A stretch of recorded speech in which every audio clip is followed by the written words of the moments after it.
Do you feel like you need God's encouragement and wisdom throughout the week to take hold of His promise to fly like an eagle? You've come to the right place. Welcome to Eagles on the Hill. Let's join our host, Pastor Jeff Schrute. Hey people, I am your host, Pastor Jeff Schrute. Thanks for joining us on this edition of the podcast. Today we're going to do something fun. I don't think I've ever done a podcast about The Office, the TV show, famous TV show The Office that ran from 2005 to about 2013, about 8 years or so. And a guy named Dwight on The Office. And some of you may be Office aficionados. You may know everything there is to know about The Office. I got some extended family members that would fall into that category. They love The Office. The Office is on all the time in their house. Others of you may never have watched The Office. It's a pretty fun show. We're going to talk about specifically Dwight today on the show. And the reason we're talking about Dwight is, I don't know if you know this or not, but Dwight is of the Bahai faith. He doesn't make a secret of that.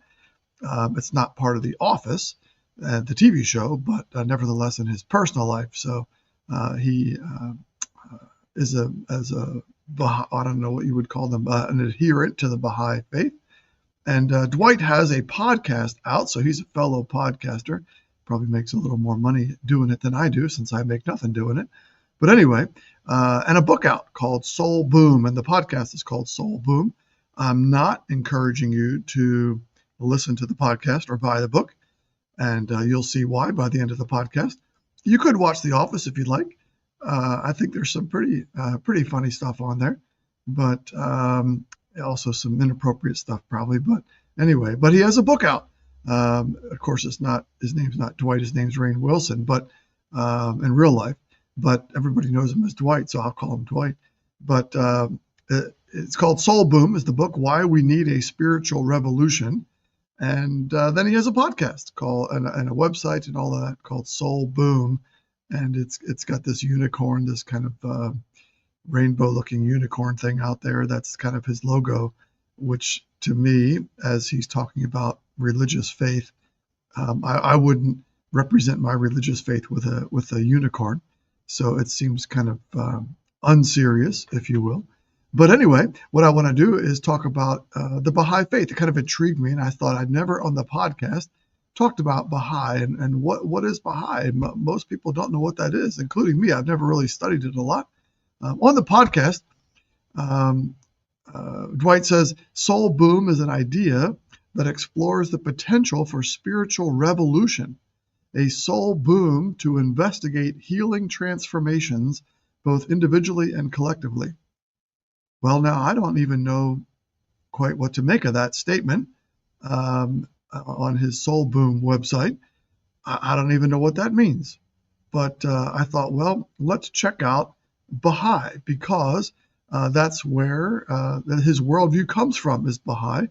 And so I went to BahaiTeachings.org. Seems like a good place to check out what the Bahai faith is all about. And so I did that.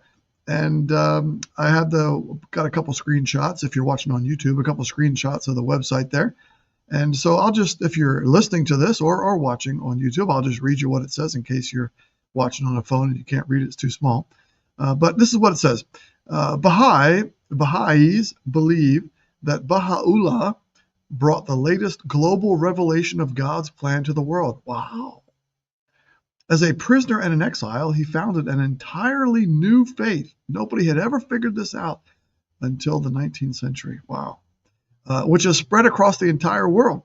While the Bahai faith began in the middle of the 19th century, Baha'is understand that all faiths come from the same source. Okay, we're going to examine that a little bit. And that God's loving message to humanity is progressive, continual, and everlasting. Baha'is believe in the oneness of God, the oneness of religion, the oneness of humanity, and that Baha'is all around the globe actively work for the realization of those ideals of peace, harmony, and unity. All right, well, we're going to examine this in a different way. They have a list of kind of the basic bullet point beliefs of Baha'is, and we're going to get to see what that's all about. So first of all, they believe in the oneness of humanity.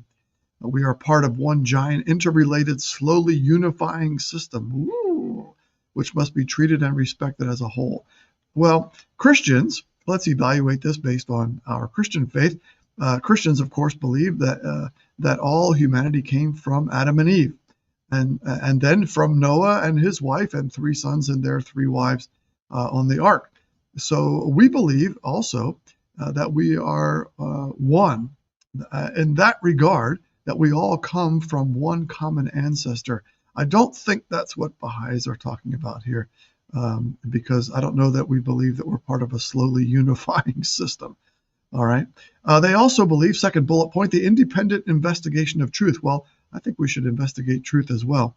Then they say about that blind acceptance of dogma or tradition does not foster personal or social growth, so each person must search for and determine what they believe. Well, I suppose you could say that's true. We don't want people to blindly accept the claims of Jesus. We want people to be investigating them. In fact, one of the reasons that they say that many middle school, high school students begin to fall away from faith and leave the faith as they go off to college is that their churches did not promote the investigation of our Christian beliefs. They didn't hold our Christian beliefs up under a microscope and take a look at them and be able to defend them well. They just, some churches just say, don't question things, just believe them. Well, I don't think that's good. I think it's good that we're able to investigate our Christian faith. And so, all right, the independent investigation of truth. All right. Bullet point 3, the common foundation of all religions. All religions have sought to safeguard the nobility of man and advance social order, and every major faith worships the same God. Whoa, whoa, whoa, whoa, whoa, whoa. Whoa. All right. Every faith does not worship the same God. So the Baha'i faith then is not taking other religions seriously. They're pulling various little pieces of teaching from various religions and saying they worship the same God, but that's not true. Let's take the world's 2 largest religions, Islam and Christianity. They do not worship the same God.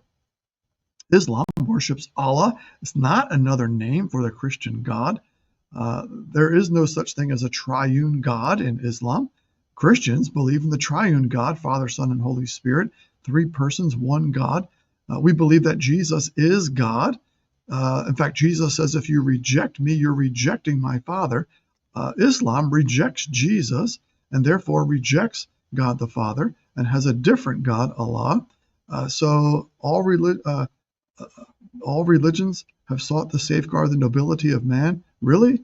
Do you see that actually happening in Islam or in perversions of Christianity around the world throughout history? Do you see that all religions seek to advance the social order? I'm not sensing that Jews and Muslims would believe that as to what's going on in Israel and Gaza and all the rest. Every major faith worships the same God. Not true. Hindus have many, many gods, and they believe that when you die, you are then reincarnated via your karma to whatever station in life you deserve. That is absolutely 100% completely opposed to the beliefs of Islam and Christianity. Islam believes that you need to follow the 5 pillars of Islam, and then we find out later after you die, was Allah merciful or not? We don't even know. No person in Islam knows, not even Muhammad knew what would happen to him after he died, because he didn't know whether Allah would be merciful or judge him to not be worthy. Whereas we Christians know beyond a shadow of a doubt, because Jesus died for us, we know that when we die, our soul, our spirit goes to be with Jesus. Our body is buried, and on the last day, our body will be resurrected as a new and transformed eternal body, and we will live forever, body and soul together, with Jesus on the new heavens and new earth. So all religions are definitely not the same and do not worship the same God. All right, next bullet point, the essential harmony of science and religion. Unbalanced and dangerous by themselves, religion and science ultimately agree. Well, I don't know if religion is dangerous by itself. That is, specifically, the Christian religion is not dangerous by itself. Other religions may be dangerous. Look around the Middle East. Science may be dangerous by itself, but, and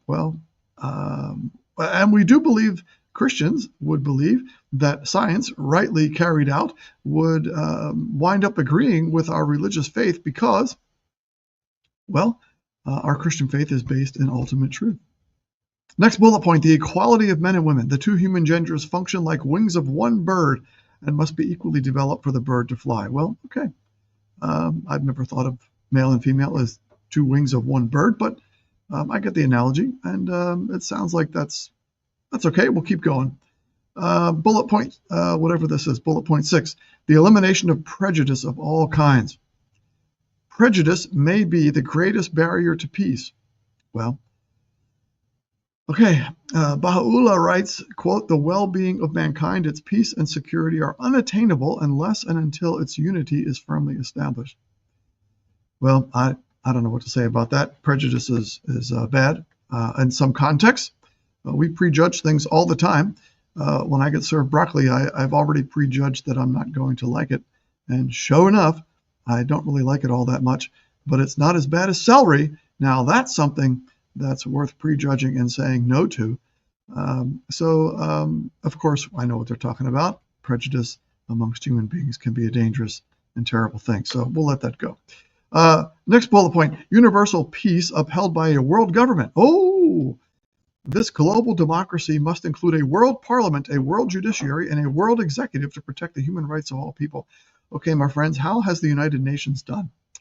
That's progressing toward a world government. And I would say it's, let's say, not done well. So God is the one who created the nations. Think of the Tower of Babel. So for the Baha'is to be pushing for and heading toward and wanting a global democracy with a world parliament, a world judiciary, I do not want a world judiciary, and a world executive, oh my goodness. One executive of one country is bad enough, let alone one who has power over the whole world. This is a crazy idea, folks. Let's not go there, shall we? Next bullet point, universal compulsory education. Oh, just what we need. Lack of an education not only wastes human potential, it creates an environment in which misinformation often guides and uncritical fanaticism directs actions. Okay, so Bahai, it seemed to start out with the idea that everybody can kind of create their own religion, right? That's what it said. And all religions are the same, and we just kind of pick and choose, and everybody's their own God, basically. But now we're starting to get into, well, you can do your own thing as long as you have a world government. If you don't believe in a world government, well, shame on you. There has to be compulsory education, and of course, education in what? Who controls what's being taught? Well, now the rubber hits the road, shall we say. Now you see, we're not really free to do as we want, but now we have this world government, this world order imposing something. I'm not liking this Baha'i faith very much. 2 more bullet points, then we'll close it out. A spiritual solution to economic problems. I would like a financial solution to economic problems, but anyway, especially the ones we're facing now. This must include the elimination of abject poverty and destitution. Now, exactly how do you do that? Along with the disappearance of gross accumulation of ownership. Who says what's gross? That's been the problem all along with the Marxist ideology. This is basically Marxism. Take from the poor, take from the rich, give to the poor. Who's the rich? Who's the poor? Well, the people in charge will decide that. The people who have experienced compulsory education and are now part of the world government. I'm really not liking where this is going. This is bad stuff. This is bad. This is evil stuff and will result in incredible evil. A universal auxiliary language so that we may all easily communicate is the last bullet point. I'm not sure what auxiliary language means, but we need to have a universal language so we can all, it sounds like the Tower of Babel. It sounds like we want to reverse the Tower of Babel, have one person in charge, and see what mankind can accomplish if we force everyone to be educated the way we want, and we force everyone to have the right amount of money that we want them to have. Who knows what that is? Wow, this is sounding pretty dangerous. So that really comes to the conclusion of the bullet points of the Baha'i faith and really leads us to why I wanted to tackle this. Because Dwight on The Office, I love his character. We certainly would not want him as a boss, which I think is the point of The Office, the point The Office makes. But he's a funny character. He's a kind of a lovable, crazy person in the Office, and people might be attracted to check out the Baha'i faith because of Dwight, and think, well, that's probably pretty cool because he's not cool, but Dwight's kind of a fun guy, so we'll check it out. It's pretty harmless, really. Ultimately, what harm does he do? Except that when he's trying to give CPR to that dummy and winds up cutting out his heart. But anyway. That's on The Office in case you haven't seen that. But anyway, he's kind of a harmless character. So Baha'i faith, it's just harmless. It's just everybody's one. We're all unified together. It all sounds like there's no problems with it. And I wanted to do this to point out that when you really drill down into some of these religions, and we'll say Baha'i today, when you really drill down into it, it's scary. It's dangerous. And so I want to reflect on that, and also conversely to reflect with great joy on our Christian faith as we head into Holy Week. The one religion, the one faith in the whole world where we don't have to climb up to God, where we don't have to, as Christians, and we share this message with joy to the world, we don't have to do a bunch of things to get God to love us, to jump through a bunch of hoops to make the world a better place and all of this stuff.